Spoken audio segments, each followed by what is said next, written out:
Привет, ребята! До сих пор мой рейсмусловый станок не имел постоянного места.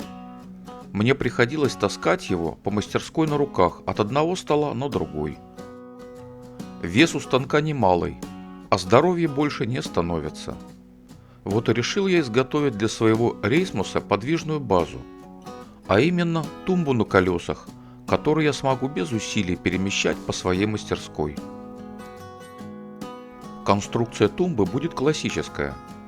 Деревянный каркас из брусков с сечением 45 мм, фанерные филенки, полки и дверца. При помощи своей новой шипорезной каретки запиливаю в брусках шипы и проушины. Каретка помогает сэкономить время работы, так как не нужно делать разметку на каждой детали. На торцовочной каретке отпиливаю плечики у шипов. По упору делать это очень легко и быстро. Раньше на подобную операцию у меня уходило значительно больше времени и усилий.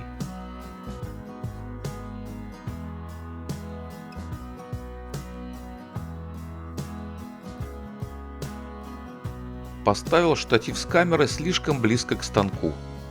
Слава богу, при падении камера не пострадала. Это у меня уже второй случай падения камеры вместе со штативом.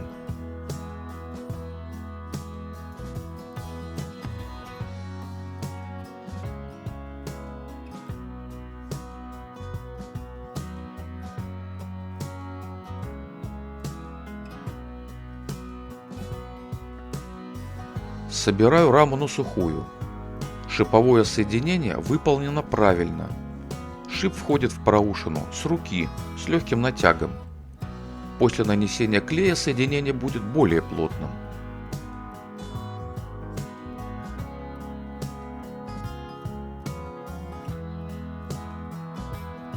Клею детали тумбы остатками клейберита. Как только клей закончится, перейду на новый клей ПВА, о котором я рассказывал в одном из своих роликов.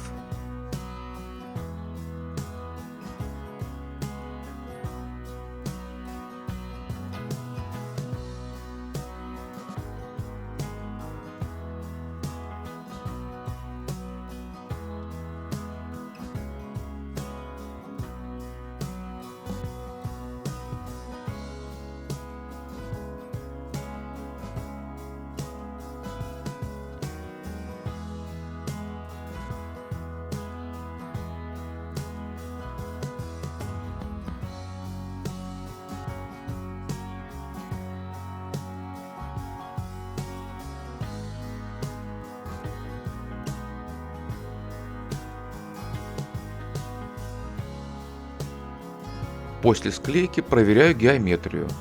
Все в норме. После схватывания клея снимаю струбцины.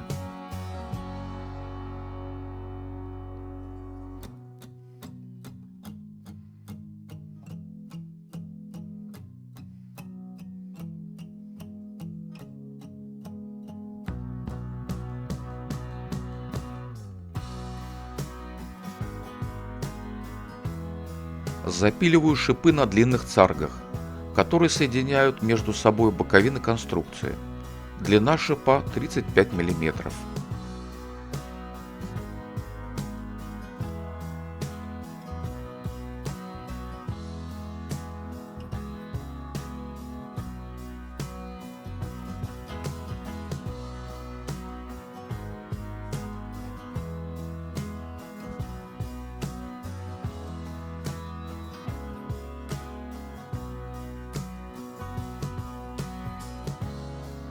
Долго думал и решал, каким образом мне лучше изготовить гнезда для соединения боковин. Было два варианта. Либо использовать ручной кромочный фрезер по шаблону, либо делать гнезда на стационарном фрезерном столе по упору с разметкой. Я остановил свой выбор на втором варианте, так как опыта фрезеровки по шаблону у меня почти нет.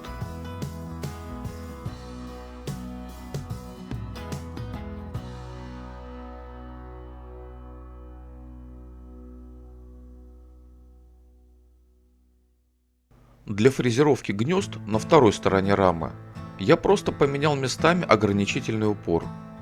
У меня все получилось хорошо, к великой моей радости.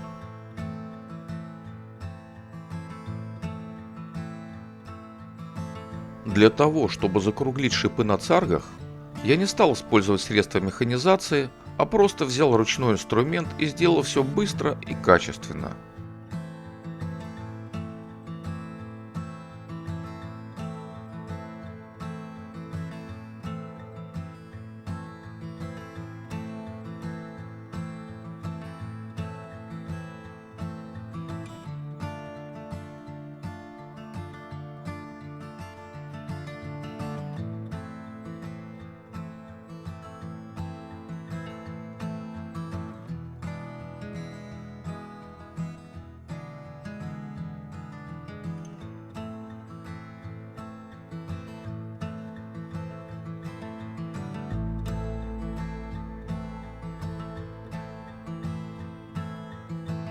После сборки тумбы на сухую я обнаружил, что по одной из сторон, там где будет ложиться столешница, есть существенные выступы, которые требуется убрать.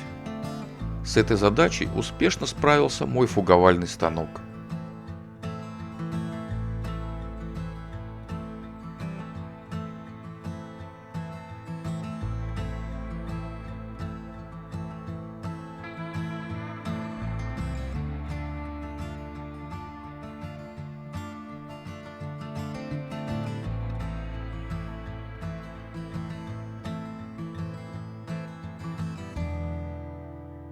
Затем настала очередь сделать выборки под филенки на боковинах тумбы. Тут мне пригодился мой новый кромочный фрезер со специальной насадкой для выборки четвертей. Четверти выбирал за 2 прохода. Сначала снимал половину глубины, затем фрезеровал на полную глубину. Таким образом я избежал образования сколов и не давал перегрузки фрезеру.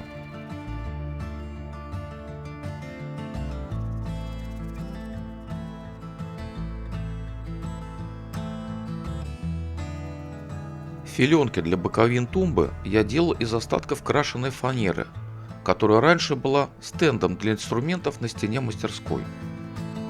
Крашеной частью филенка будет обращена внутрь, а снаружи я отшлифую фанеру и покрою маслом.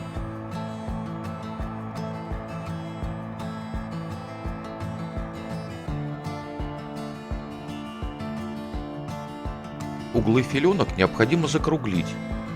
Делаю это с помощью электролобзика и простого напильника.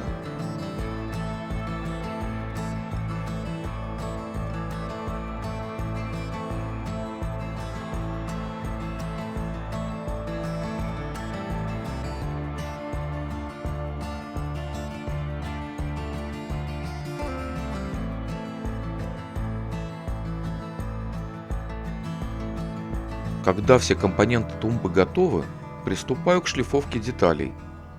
Все детали шлифую зерном 120 грит и обязательно заваливаю углы на мягкой хвойной древесине.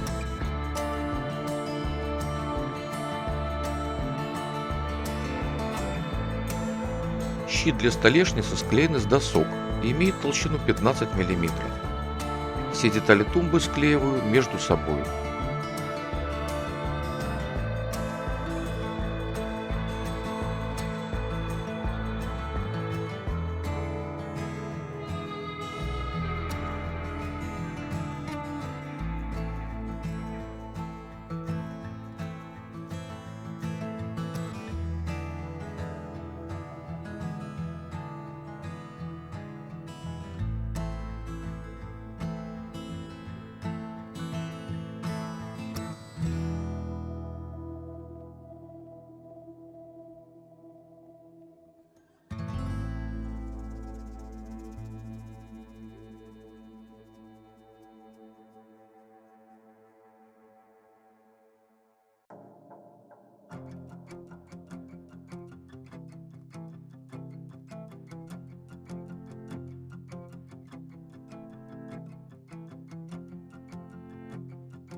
На следующий день снимаю струбцины и покрываю каркас тумбы колированным маслом.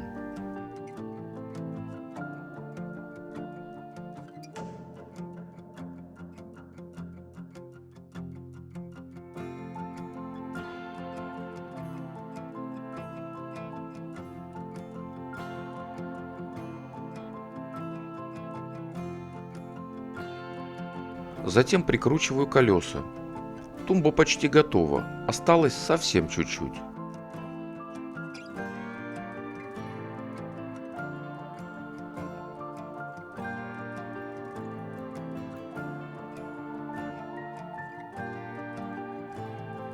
Саму столешницу покрываю прозрачным маслом для дерева в 2 слоя, а фанерные филенки в 1 слой.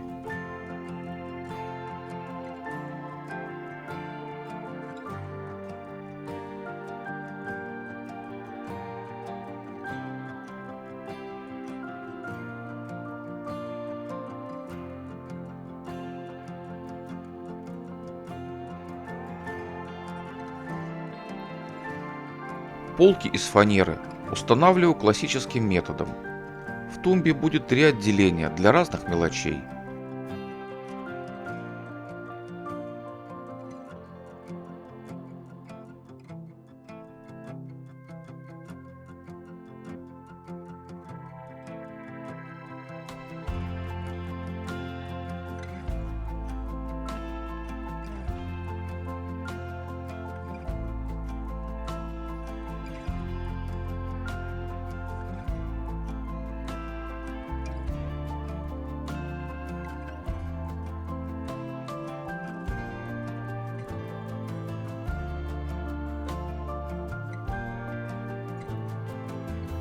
Заднюю стенку я сделал из листа ДВП толщиной 4 мм.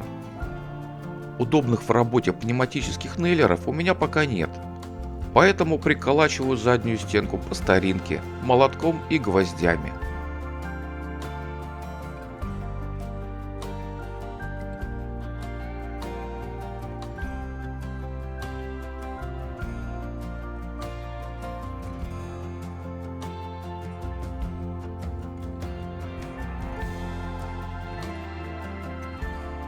Дверцы для тумбы я решил сделать из той же 10-миллиметровой фанеры. Как позже выяснилось, это было не самое правильное решение. Толщина таких элементов должна быть не менее 15-20 мм, иначе даже самые короткие шурупы вылезут с внешней стороны.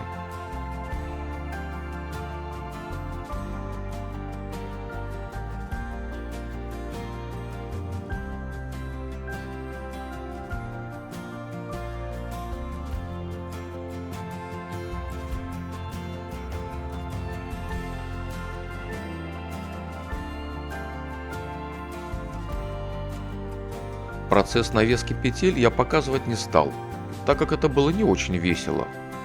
Вообще подобную компоновку навесных дверей мне не стоило использовать. Здесь требуется определенный опыт и знания, которыми я пока, к сожалению, не обладаю. Крашу дверцы тем же колерованным маслом, что и каркас тумбы. Затем устанавливаю магнитные защелки, чтобы дверцы не открывались сами по себе.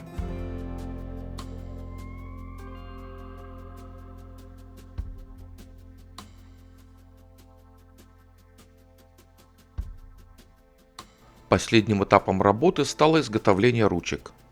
Ручки делаю по тому же фасону, что и для фрезерного стола. Мне эта форма показалась наиболее удачной и простой в изготовлении. Материал для ручек тот же, что и каркас самой тумбы.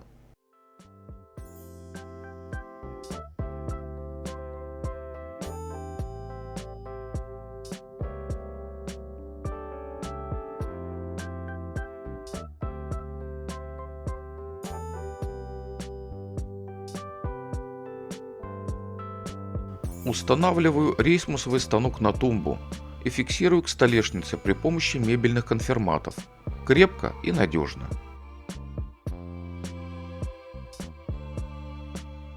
Тумба для станка получилась такой, как я ее задумывал. В работе не обошлось без трудностей, но я многому научился и получил бесценный опыт. Сама тумба не лишена недостатков, но задачу свою она выполняет.